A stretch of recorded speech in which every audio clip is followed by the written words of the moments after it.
achinge ari kushanda kumunda kwake tese tikatokulima nekuzigara imomo maunguru achifona ari sei mukomana ari kwere ipedzera magarira maita pane nguwa yakatotonga magara anenge 4-5 kana ronenda kuswedera imimi mabhunzo kuti yazwa nestand chakaitika saka muita ndondo amusutsanangura apa akanguya ero uye ana kunguya dzimai wenyu kuti ndakangoona mwana akuno inini nauye stand andambozviti kana kutaura naye chimirai imi mese muri wesangano kuti mwechete nyanyu makati kugariswa nemutungamiri wesangano aina wakala chani kuona apa imi baba 40 mwana uyu amuchamudi kugara naye uko mirai kana ndakutaura imi sandidzorere mashoko matsana mudzeyesa mamuri kuita apa vanhu wese vautongorora kuti makanzi nemwana ndoda pekugara anditi vamaita sezvino zviri kufamba zvakanaka saka nachiti chiprofita chamadzimai wenyu nemwana zvakukirashana padare murunzwa kana kuti uya kuda kuprofita stereki kudarika mai zvakuita kuti imimi sababa manje muchitsvake zvokuti mwana achidzoke kubva kumukumboko murunzisa yamakuda kugadzira apa ndeye kuengana apa muri munhu mumwe chete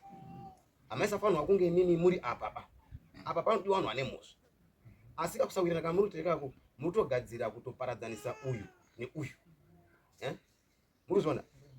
asi mese muriona baba kutadza kutoigadzirisa ikoko mutogadzira kuti akauya koka haachatodikani kuti aprofita mai mwana uyu mwana wenyu uchaiswa zvirekana kuti ndiri kunyepa ngatifambei ndifambire nenguva ndine nguva dzakanyanya zvisere andira nguva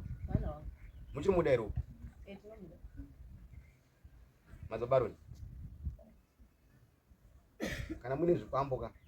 apa nhasi vari kuramba nekuti ndachitoti inini muchimbobva apa ndaumbokumbira mukuru wenyesangano nari panapa momboende kumuteo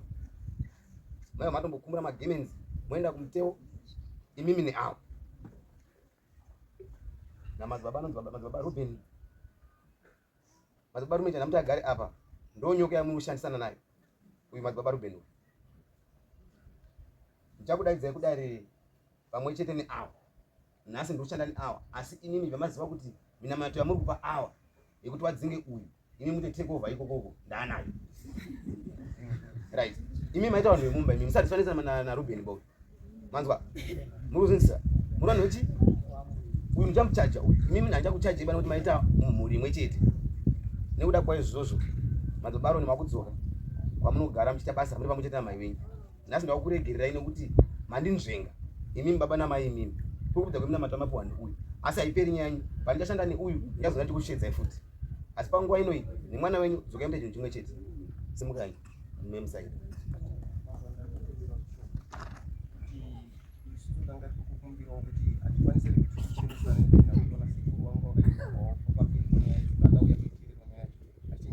hapasina kuchenzana nekuti wanasikuru vacho ndakazvarari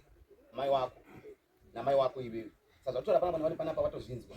deno ava mai uyu ati hongu mwana uyu ndiye akandikanda chikwambo mamuchibva panapa muchino kucheneswa saka tatinge yanyu yapera sungai muye kusaida